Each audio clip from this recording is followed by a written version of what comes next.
Hello everyone and welcome. My name is Eric, co-owner and head brewer here at Læsk in Denmark. And today I'm going to show you how to make kombucha at home in less than 20 minutes using our very own recipe. Let's do it. Kombucha is a non-alcoholic, sparkling, fermented drink that is growing in popularity around the world for many reasons. Some people love it as a flavorful alternative to alcohol. Others love it as a source of probiotic bacteria. But almost everyone loves that kombucha, thanks to fermentation, is lower in sugar than most drinks out there. But maybe the best thing about kombucha is that you can make it yourself at home. Keep in mind that when taking all variables into account, there are endless ways of making kombucha, but there are some ways that work better than others. This recipe is for 2 liters or a half gallon of kombucha, which is a nice amount for one person for 1 week, as it is enough for you to enjoy a glass every day, but also have enough left over to start a new batch. But before we start brewing, let's make sure we have all the necessary equipment. We will need a 2.5 liter glass jar, or something similar with no tap at the bottom, a kitchen scale and small bowl or glass, a spoon for measuring, a measuring jug, 2 small pots or pans, spoons for mixing and sampling, a strainer, a kettle for boiling water, a phone or timer, organic green tea and organic white sugar, 250 ml of organic unpasteurized kombucha or 250 ml of finished kombucha, a clean cloth and rubber bands, and finally empty bottles suitable for carbonation. Pause the video if you want to see the complete list right here. The first thing we want to do is brew 500 milliliters or 16 ounces of strong tea. This is an important step as this is where the flavor of your kombucha begins. There are many different teas you can use for brewing kombucha, but today we're going to use a green tea sencha mixed with dried flowers, and this is the Læsk blend. When choosing a tea, it is important to select a tea that doesn't contain any natural flavors, which are basically flavor oils that aren't ideal for a healthy kombucha culture. But more on this in another video. Start by boiling 500 milliliters or 16 ounces of water in the kettle. Next, take your kitchen scale and we're going to weigh out 16 grams of tea. If you're planning to make more than 2 liters, try and aim for 8 grams of tea per liter of brewed kombucha.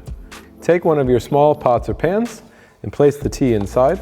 We're going to strain this out later, but you can also use tea bags or a filter bag similar to those used for making nut milk.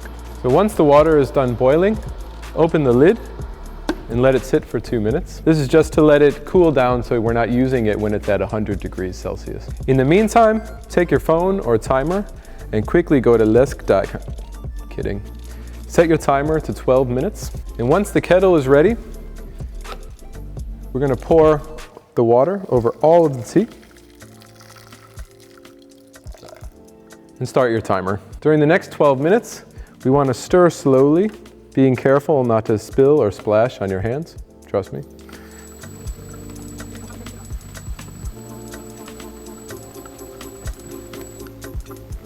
After 12 minutes, take the second pot and place your strainer on top, or hold it if necessary, and carefully pour your brewed tea through the strainer, being careful not to spill or splash or send tea flying all over your kitchen.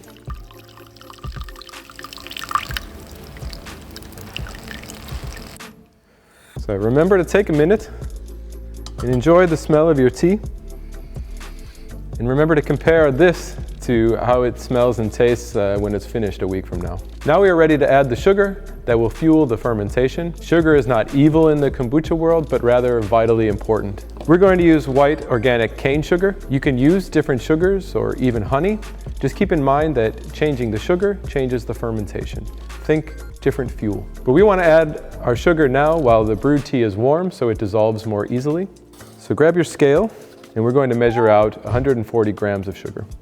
So mix your sugar into the brewed tea well, and you know it's mixed in well when you can no longer see any sugar. Once you're done mixing, take your glass jar and carefully pour your sweetened brewed tea into the glass jar. Now take your measuring jug and measure out 1.2 liters of cold water. We're going to dilute our warm sweet tea so the flavor is right and everything is at room temperature so we can begin fermenting.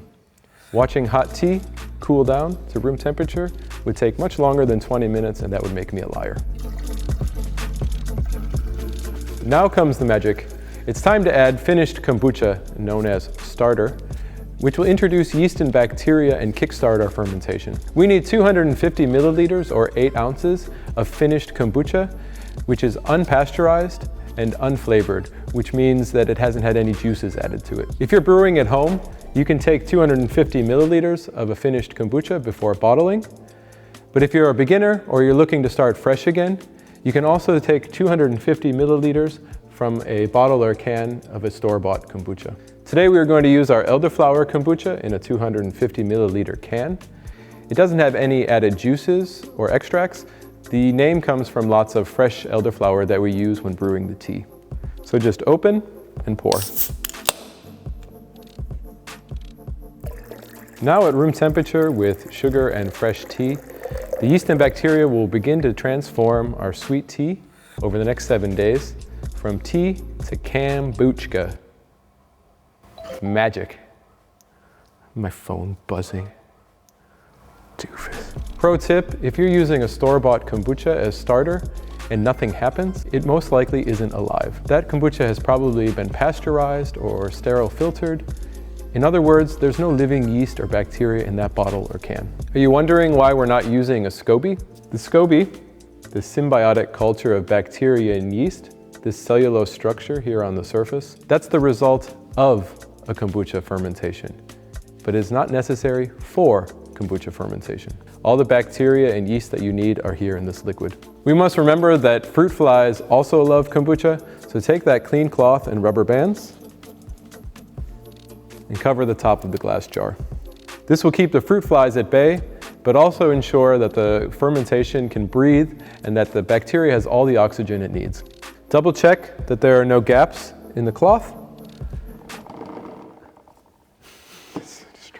Double check that there are no gaps in your cloth and place your jar somewhere warm and out of direct sunlight. The room should be between 22 and 28 degrees Celsius or 72 to 82 degrees Fahrenheit. Tillyge, you just brewed your first batch of kombucha. Now we wait.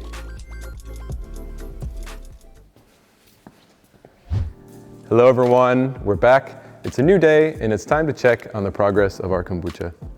With this recipe, the kombucha should be done in about 7 days, but keep in mind that the temperature of the room has a big effect on the fermentation time. If the room is a bit colder, it might take a day longer, whereas if it's a bit warmer, it might take a day less. But it's day 5 and it's time to taste and see if our kombucha is ready. You should see a new SCOBY forming on the surface. Don't be alarmed, this is part of the process and a sign that we have an active fermentation.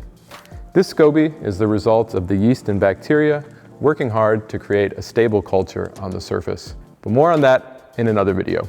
Remember, we do not need this SCOBY to make kombucha, but it is important to understand that this SCOBY is completely normal and actually a good sign that your kombucha is alive. So now it's time to taste. Take off our lid, take your spoon or ladle, and trying not to disturb the liquid too much, take a small amount out to taste.